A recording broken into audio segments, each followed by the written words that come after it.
Hey folks, welcome back to my channel, Relationship Haven. In today's story, OP found out his wife was cheating on him with her ex after he noticed that she stopped being intimate with him for several months. OP then did some digging by putting a voice recorder in his wife's car to track what she was doing. Now she's been exposed and her life is a wreck. Let's get into today's story. Hi everybody. When the intimacy between me and my wife ended, I posted on the Dead Bedroom sub to find out what was going on. I received great support from the community, which led me to put a voice recorder in her car. Now I have proof that our problems were not caused by the reasons she tells everybody, that I'm basically not enough, she does all the work around the house, etc. It's the old-fashioned pure cheating. It started in September of last year. Right now she doesn't want to spend a moment with me around the apartment we rent.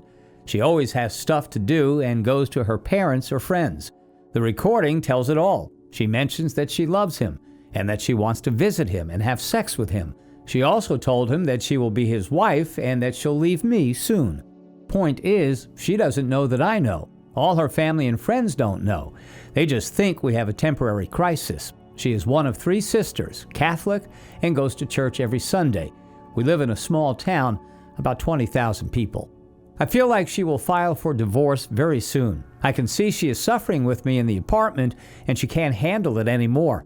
Her body language and total lack of any conversation shows it. She wants me out soon so that there will be some time when I'm gone, and then within 2 years, the affair partner will move to the small town to live with her in our house and my 2 little boys. In the recording, she mentioned she will give him 2 years to come back to our country.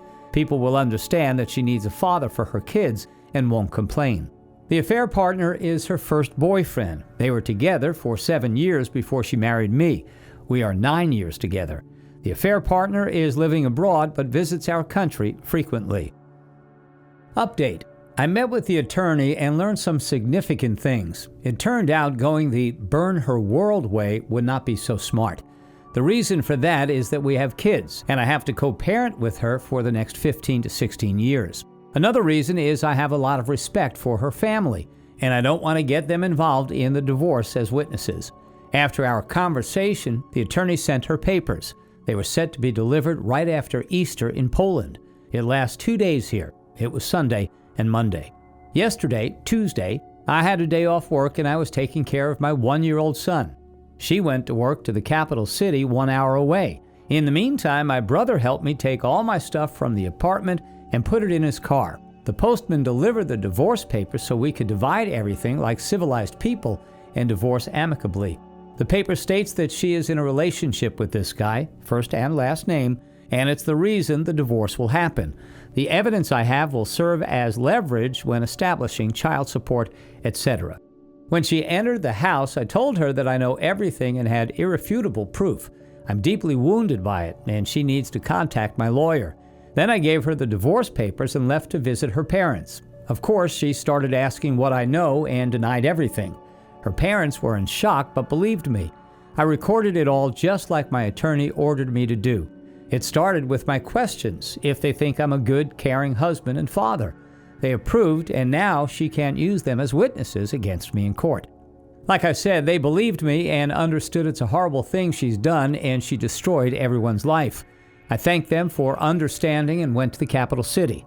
In the meantime, I called one friend and he took care of distributing the news to her friends. 2 hours later, my brother-in-law called me and informed me that she admitted she's been cheating on me with the affair partner, but she didn't admit to actually having sex with him. He informed me that everybody is on my side and she destroyed our family. He told me her sister visited my soon-to-be ex-wife and told her how evil she is. But in the end, he told me that everything can be saved, that he also cheated on his wife, she forgave him, and now they're very happy. Then her father called and also admitted that it's completely her fault and she doesn't realize what she's done. He told me the affair partner will never enter his house and that he will stop financially helping the soon-to-be ex-wife. He even called the affair partner, but he didn't pick up. In the end, he said he believes it can be saved. Finally, her other sister sent me a text telling me that she fully supports me, but again, she believes it can be saved. I don't like that at all because I don't believe it can be saved. I'm positive about it. I'm afraid they will cling to the fact that I don't have some sort of sex tape of them, and my reasons are not enough to leave her. I have recordings of her saying sexual things to her affair partner. Here's another update. Many of you told me that now that the papers have been served, she is going to start crawling back in order to save her face in front of the family and to get me back because she needs a lot of help with our 2 little boys. Well, it happened. She started writing to me on the Messenger app. All of the messages were a variation of, "I can't imagine my life without you. I love you and only you. We're waiting for you and love you very, very much." And that is it. It's been 5 weeks and she hasn't called me once and hasn't visited me once. She had many occasions literally driving by my parents' house where I currently reside. Only Messenger texts so far. Her family has started to communicate with me much more frequently. Her father called me twice. Her mother sent me a dozen texts with some links to Christian pages where they teach about forgiveness. Her one sister texted me and told me she's very sorry, and it's all because my wife has been possessed by some evil spirit. Her other sister expressed how my wife ruined our family and doesn't expect me to come back to her. My brother-in-law even came over and took me out for a beer. He wasn't trying to be persuasive at all, just light conversation about what happened and what will happen in the future if I won't come back. Basically, all of these talks were like, "We can't believe she did what she did. We would like you to come back to her, but we understand if you won't do it." However, the day arrived when I made up my mind and my lawyer told her lawyer that I decided that I'm not able to forgive her infidelity and I want a divorce. My lawyer presented my terms of the divorce and now we're waiting for her lawyer's response. While I'm waiting for their answer, her sister started blaming me and literally told me that I'm going to kill this marriage.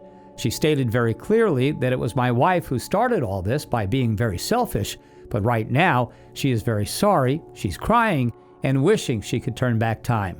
Now it is me who is selfish and who will kill the marriage by divorcing her. It is on me now because I could cancel the divorce and just come back to my kids. She told me I wouldn't need to come back for my wife's sake, but rather for my kids. She also told me that I'm full of anger and that it will just evolve over time, and then said I should just suck it up and continue living with my wife. Seems like they now have this kind of narrative in which I'm the bad guy who is abandoning my kids. I was thinking to destroy this argument by presenting my terms of getting back together, which she won't agree on most likely. I don't love her, but I would do it for the kids because I love them immensely. No marriage, just partnership, separate finances. She leaves her hometown and moves with the kids to the capital city where I live. GPS in the car till she stops driving in her old age. Daily phone check. All that after I get my 7 months of dates with random girls. I would also not hesitate to cheat during the relationship and never tell her. If she finds out, there is no marriage anyway. I don't care. What do you think? It's just an idea, nothing serious. I probably won't do it anyway, but don't have any other idea to shut the family's mouth about me abandoning the kids. In Poland, small children like ours have to be near their mother in case of a divorce. I can't have them. Since she lives in a small town 1 hour away from me and we can't share the kids 50-50, I will be an every other weekend dad with all access whenever I want additionally. Sad and painful, but it is what it is. Here's one final update. Our attorneys finally came into an agreement and the divorce will happen shortly. She is taking the unfinished house and the mortgage is exclusively hers now. The house is for the kids. I don't want anybody to tell me in the future that I caused the selling of the house as part of my revenge for her infidelity. However, I am taking what I put in it, and that amount is not bad at all. The child support amount is not bad either. Plus, we agreed that she will be dropping the kids off at my place in the capital city every other weekend. I'll just have to drive them back. Now I see my kids almost every weekend, but it is not enough for me. It causes me so much pain that I can't handle it sometimes. I just can't allow for my 1- and 3-year-old boys to live without a father because of a woman who can't behave. I just wish I could have them, but that's not possible because of the law in Poland. I will have to start driving there in the middle of the week or something to survive. As for her, she keeps messaging me that she loves me, wishes she could turn back time, and that she is suffering because of her deeds every day. She softened to a point when she even told me that she no longer thinks checking her phone would be treating her like garbage. She told me we could move out of the small town to the capital city. She agreed to tell me everything about the affair, every detail of it, if I'll take her back. She came to my parents and apologized. Something must have changed. Somebody must have told her something. She's willing to do everything now, and actually showing some remorse. Last time she messaged me this: "Thank you for not selling the house and ending it with me amicably. Agreeing to our terms also means accepting the divorce. I will have to agree in court, but let me just tell you that it will not be true. I don't want this divorce and love you very much. I know you don't believe it, and I understand it, but I want you to know that I hope I will have a chance to prove my love to you one day. I love you, and I'm sorry for everything. There are no words to express how I regret all this." Things like that sway me and don't help me with the healing process. I would be a liar if I told you her words don't affect me. The vision of my boys growing up in the capital city instead of the small town is tempting. I really believe she has a hard time alone with 2 small boys, but she did what she did. She cheated and ruined it all. I thought it was going to be better with time, but the wound heals very slowly. You gave me a ton of reassurance that I'm doing the right thing, and I know I am, even though it's hard. OP, here are my thoughts on the situation. I think where you need to go from here is to figure out why your wife is so remorseful all of a sudden. My guess is that she was deep in the fog affair, and now that she's realized all the damage she's caused, she is now pleading for mercy. Don't fall for the trap, OP.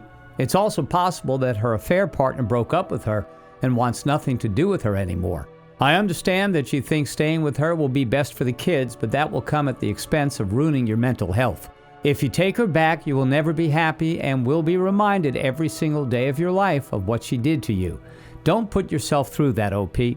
Continue to stay strong and do the best you can to be involved with your kids, even though the law there may hinder that. Good luck, OP. Thanks for taking the time to listen to today's story. Don't forget to like and subscribe if you haven't already done so, and comment below on what your thoughts are on today's story. If there's a story you would like to share with me about your own situation or someone else's, then please do not hesitate to contact me. Take care, everyone.